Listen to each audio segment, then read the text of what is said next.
الكتاب ولم يجعل له عوجا قيما لينذر بأسا شديدا من لدنه ويبشر المؤمنين الذين يعملون الصالحات أن لهم أجرا حسنا. والصلاة والسلام على سيدنا محمد وعلى آله وأصحابه أجمعين. أما بعد. Hadratil mukhtarami, para asatid, para guru. Ini di depan saya sebetulnya nggak enak pakai bangku. Ini guru saya, kebetulan guru saya ini beliau Ustaz Fatah. Jadi dulu beliau di Ngoro, di Jombang ceritanya. Saya dicukir dan dia juga pernah dicukir. Beliau pernah dicukir. Jadi kira-kira saya masih kecil gitu, beliau sudah ada dicukir. Beliau sudah lebih dulu dari saya. Kemudian dari Cukir beliau ke Ngoro. Setahu saya Ngoro itu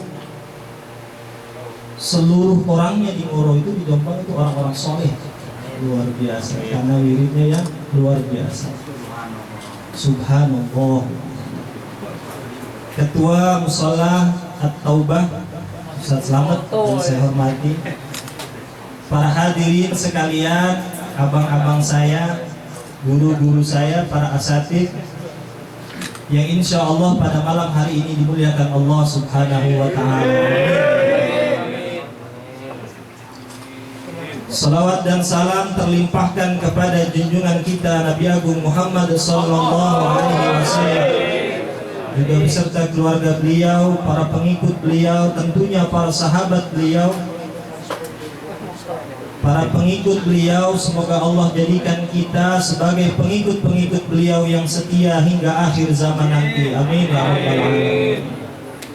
Hadirin sekalian, jamaah salat tarawih dan witir yang dimuliakan Allah Subhanahu wa Ta'ala. Malam nuzulul Quran ceritanya begitu. Sebelum kita bicara atau sebelum kita membahas tentang nuzulul Quran, tentunya kita tidak asing dengan bahasa-bahasa orang-orang yang solih gitu, atau solihin. Seringkali kita berdoa, Allahumma ja'alna min ibadika solihin. Ya Allah, jadikan kami, jadikan diri ini orang-orang yang solih. Kita juga berdoa kepada Allah, ya Allah, jadikan anak-anak kami orang-orang yang soleh dan solehah. Kita tahu nggak artinya soleh apa? Ada nggak yang tahu artinya soleh apa? Ada yang namanya soleh di sini? Ada. Solehin. Solehin ada. Kalau namanya solehin, solehin itu orang-orang soleh. Jadi kalau satu orang disebutnya soleh aja. Kalau solehin itu orang-orang soleh. Begitu luar biasanya orang-orang soleh sampai seringkali disebutkan dalam Al-Quran tentang orang-orang yang soleh. Nuh, Ilyas, para nabi-nabi Allah disebut dalam Al-Quran sebagai min ibadinas sholihin, dari golongan orang-orang soleh di antara hamba-hambaku. Nah, kata Sayyidina Ali, jadi kalau pada zaman Rasul, pemuda yang paling soleh Sayyidina Ali, orang tua yang paling soleh Sayyidina Abu Bakar As-Siddiq. Kata Sayyidina Ali, laula khamsu khisalin la sara nasu kulluhum salihina. Kalau tidak ada 5 hal, kata Sayyidina Ali, ini ngomong Sayyidina Ali nih, bukan kita, bukan saya. La sara nasu kulluhum salihina, niscaya manusia semuanya jadi orang soleh. Kata Sayyidina Ali. Ini saya biasa nyantai, jadi ngomongnya juga santai, nggak apa-apa ya. Mohon maaf. Jadi tidak mengurangi rasa hormat dan takzim saya. Yang pertama, awaluha al-qana'ah bil jahli, kata Sayyidina Ali. Orang yang merasa cukup dengan kebodohan. Orang cukup dengan kebodohan. Orang nggak mau belajar berarti.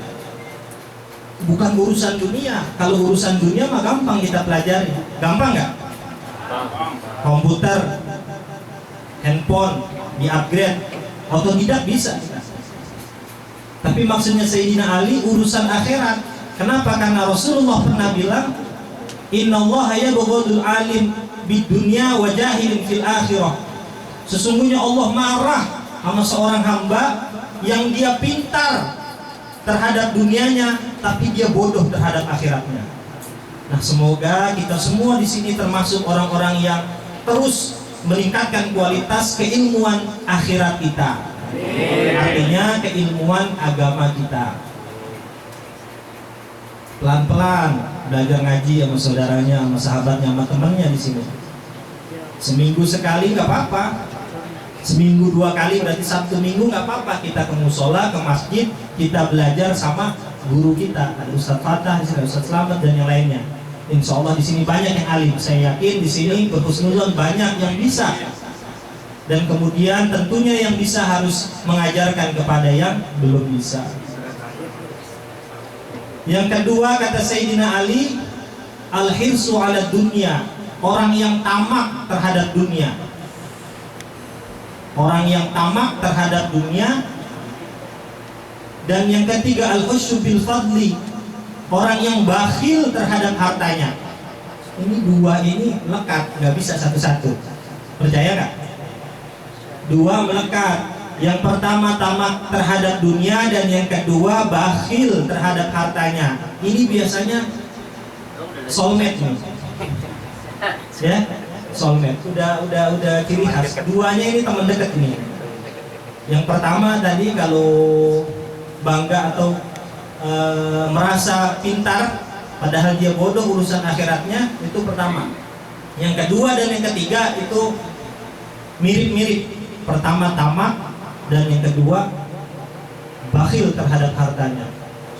Orang-orang yang tamak itu biasanya hanya meletakkan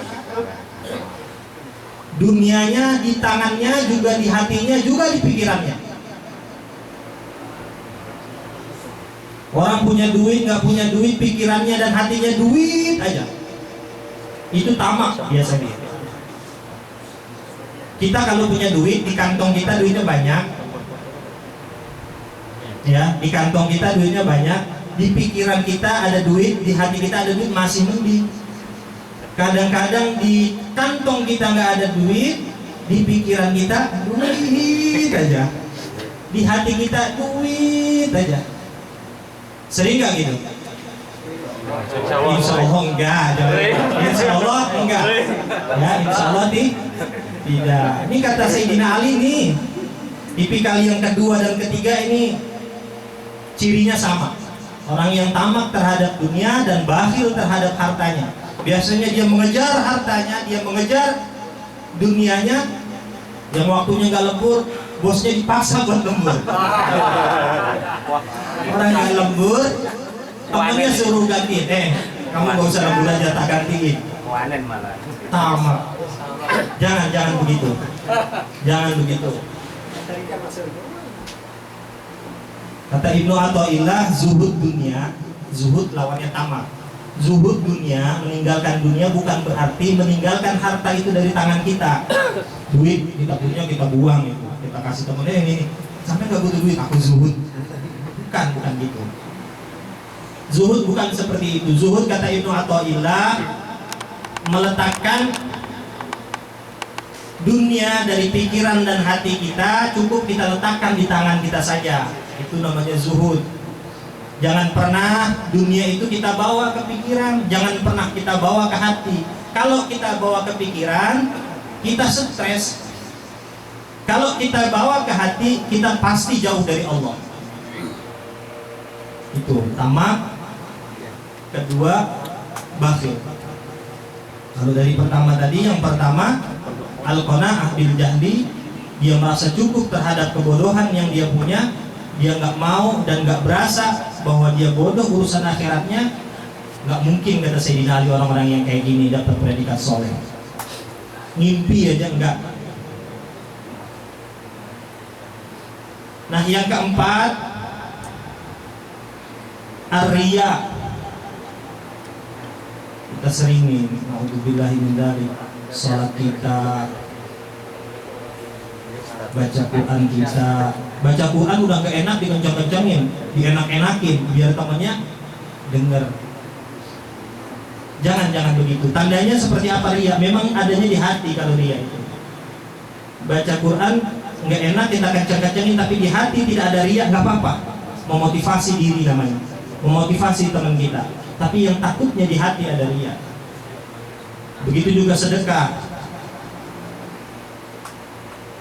Dan yang kelima, yang terakhir itu i'jab anin nafsi. Dia ujub terhadap dirinya sendiri. Ria dan ujub biasanya juga bergandengan. Kata Rasulullah, sungguh aku takut sesuatu yang menimpa umatku, yaitu syirik kecil, kata Rasul. Ditanya, apa syirik kecil ya Rasulullah? Ar-riya, kata Rasul. Riya itu termasuk syirik kecil. Tapi riya memang ada di hati kita. Kita yang tahu riya atau tidaknya kita.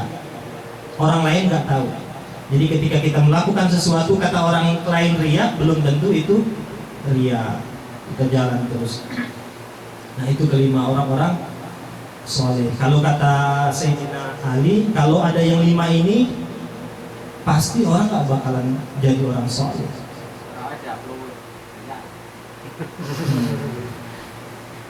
Selfie kemudian diupload. Ya mudah-mudahan nggak dia.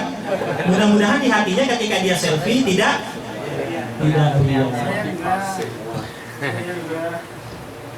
Mudah-mudahan kita tidak termasuk orang-orang itu, orang-orang kelima tadi.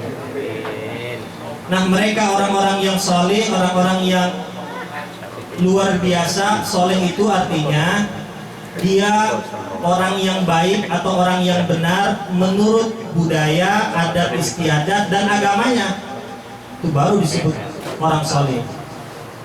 Bahkan kata Allah, ala inna awliya Allahi la khawfun alaihim walahum yahzanun.